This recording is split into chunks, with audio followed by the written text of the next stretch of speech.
Hey guys, welcome back to the shop. Got a really cool project today we're working on. I built a bed for my daughter about 6-7 months ago, and I never got around to making the face frames on the drawers. I made the drawers, put in the glides, the self-closing glides, the soft close, whatever you want to call them, but I left them with just the face front. We didn't paint them. I have to put knobs on them. I have to put stiles and rails around them, face frame them out, and make it look like a finished product. I've had so many other projects going on in between, I just haven't had time to do it. So today, I'm going to show you how to face frame a drawer. Okay guys, so here's the drawer. We're going to call this drawer number 1. We're going to take some notes as we do this. This way we can just write everything down, then go down to the shop, cut everything in one shot, and come back up and glue it and nail it up. This way we don't have to go up and down the stairs too many times. All right, so first thing we got to do, take some measurements. Now you see here we have a 1/2 inch gap on the sides and a 1/4 inch on the top and bottom, because that's what the drawer glides called for when we installed them.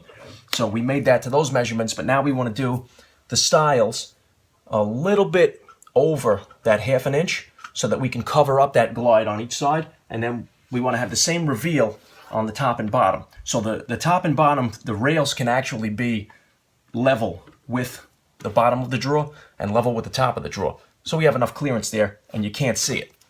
Now, the stiles, on the other hand, we have to cover up, so we're going to have to go a little bit over, maybe 1/4 inch past the drawer, which is fine, because we're still going to have that 1/4 inch left of clearance, since you got a 1/2 here and a 1/2 here. If you do a 1/4 inch on the side, you're still going to have a 1/4 inch reveal on each side, and it'll cover up the drawer slide, it'll make it look finished, and everything will sit nice in the frame. Okay, so now keeping it with the theme of the stiles and rails of the bed, I decided I'm going to make the stiles for the drawer 1.5 inches thick. Now that's also going to go back 1/4 inch. So it's going to be 1.25 into the drawer and the 1/4 inch overhang, which is going to give me only a 1/4 inch reveal on the sides, which is what we want, because we're going to have a 1/4 inch and a 1/4 inch on the top and bottom as a reveal. So what we're going to have is a 1/4 inch reveal all the way around the drawer. So that's the size we're going to go with there. And now we're going to measure for the rail.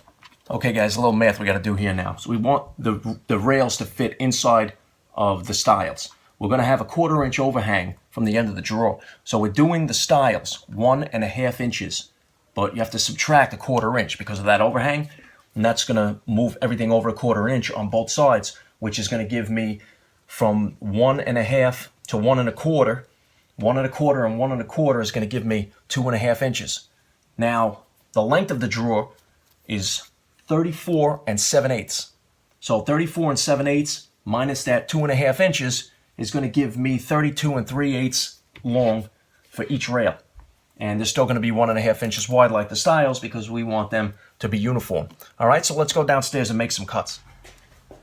Okay guys, so stiles and rails, I have a bunch of extra lumber from projects that I've been doing over the past few months. So whenever you think you have scraps, remember, don't throw them out, put them off to the side. You're going to need them for something else. And you know what? That's going to save you money in the long run. You keep going out every project you need to do, and you keep buying lumber, you're going to wind up going broke. All right? So keep the scraps off to the side. These are nice pieces of pine. You know, maybe they have a little mark on them or something, but they're going to be sanded, they're going to be painted. So you got to keep stuff like that in mind. All right? Let's get cutting.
What I'm going to do is I'm going to set the line right to the blade where I'm going to cut on the waist side.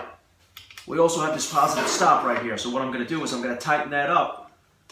This way I know right on the miter gauge after I make this cut, take the next one in, slide it to the stop, and they're going to be identical cuts.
last thing before you get it going, just lay it in there and just do a little test fit to see if everything lines up.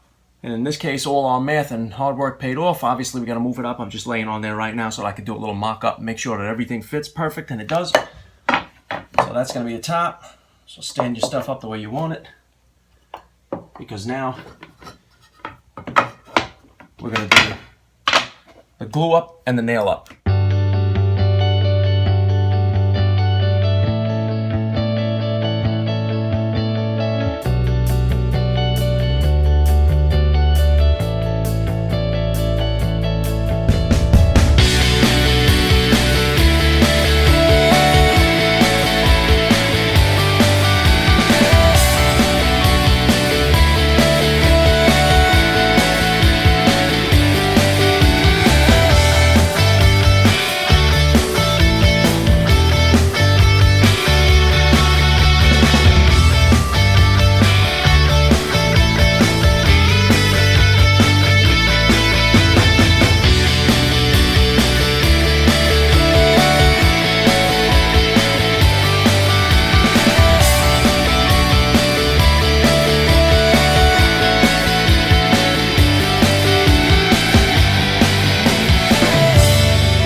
Okay guys, that's it for this project. So it's going to get a coat of primer and 2 coats of semi-gloss white paint. I'm going to spare you the details on that because painting's painting. But I hope you enjoyed it, and make sure you subscribe. Come back next time. I'll see you.